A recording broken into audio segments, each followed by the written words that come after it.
Coming up, a review of the book God's Ghostwriters, Enslaved Christians and the Making of the Bible, written by Candida Moss. Namaste friends, my name is Shil Subramanian Payamal and you are listening to the Histology podcast. Before I proceed, a full disclosure. This book was bought with our money and not be provided to me by the author or publisher. Little bit about the author.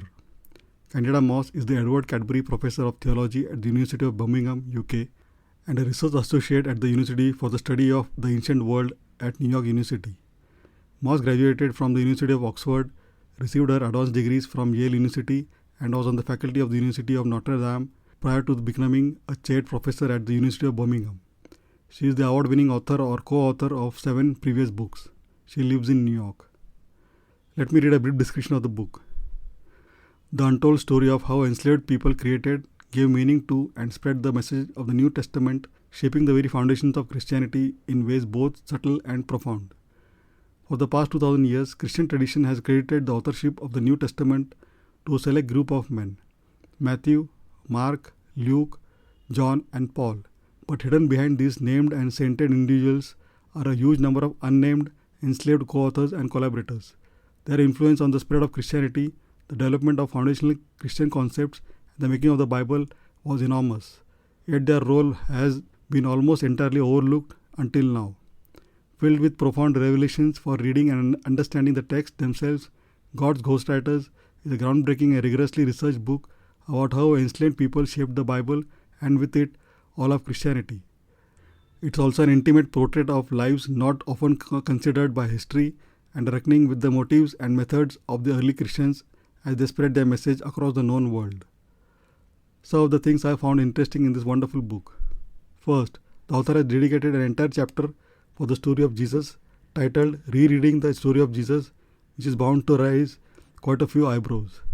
Quote, in the Gospel of Mark, the earliest of the canonical Gospels, Jesus' story begins on the banks of the river Jordan.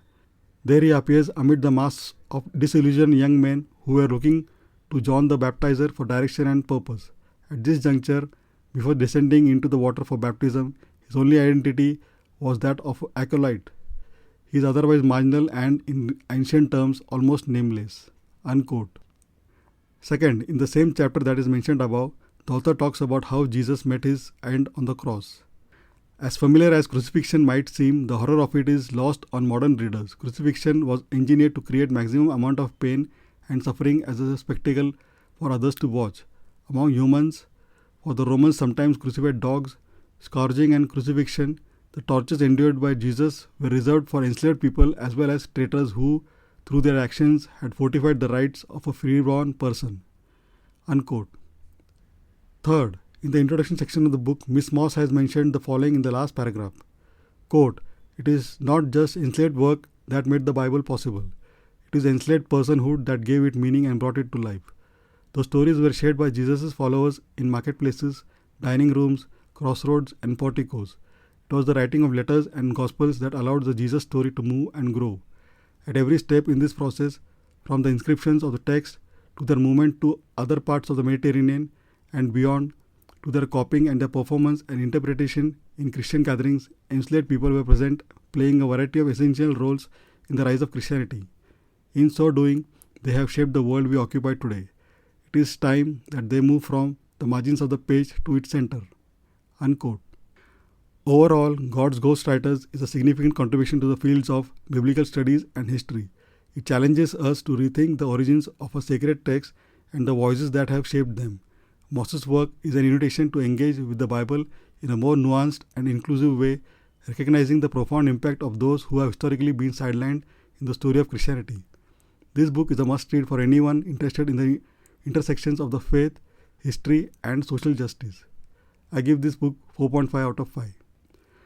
The book is available in both hardcover and paperback version and also in Kindle and Audible format. But at the time of recording this book review, it is not available in Audible format on audible.in. I have given the respective buy links in the show notes. Please check them out for the latest prices.